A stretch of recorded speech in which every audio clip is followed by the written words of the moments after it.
लोक तुमचं यश पाहतात, संघर्ष नाही असं म्हणतात. पण या भारतीय महिला क्रिकेटपटूंचा संघर्षही कौतुकास्पद आणि पाहण्यासारखा आहे. कारण लहान शहरांमधून येऊन आणि आर्थिक अडचणींचा सामना करूनही या मुलींनी विश्वचषक जिंकण्याचं स्वप्न पाहिलं आणि ते पूर्ण केलं. चला, आज आम्ही तुम्हाला सांगतो की विश्वचषक विजेत्या संघातील खेळाडूंचे कुटुंबीय काय करतात. भारतीय महिला क्रिकेट संघाची कर्णधार हरमनप्रीत कौरचे वडील हरमिंदर सिंग भुल्लर कोर्टात लिपिक होते. त्यांना स्वतः एक क्रिकेटपटू व्हायचं होतं, पण नोकरी आणि आर्थिक परिस्थितीमुळे ते आपलं स्वप्न पूर्ण करू शकले नाहीत. त्यांची मुलगी हरमनप्रीत कौरने त्यांचं स्वप्न पूर्ण करून दाखवलं आणि भारताला विश्वविजेता बनवलं. भारतीय संघाची अष्टपैलू खेळाडू अमनजोत कौर, जी आपल्या बॅट आणि चेंडूने कमाल करते, तिच्या वडिलांचे नाव भूपेंद्र सिंग आहे आणि ते एक सुतार आहेत.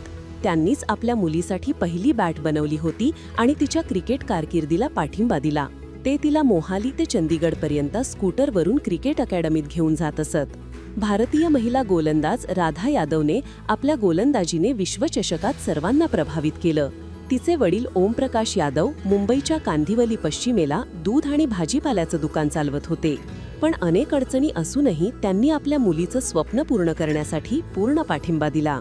भारतीय गोलंदाज उमा छेत्रीचे वडील शेतकरी आहेत. दीप्ती शर्माचे वडील कानपूरमध्ये छोटा व्यवसाय करतात. शेफाली वर्माचे वडील एक ज्वेलर्स आहेत, तर जेमिमा रॉड्रिक्सचे वडील क्रिकेट प्रशिक्षक आहेत. या सर्व महिला क्रिकेटपटू सामान्य कुटुंबातून येतात, पण तरीही त्यांच्या घरच्यांच्या पाठिंब्यामुळे त्यांनी आपली स्वप्न पूर्ण केली आणि आज देशाला विश्वविजेता बनवलं.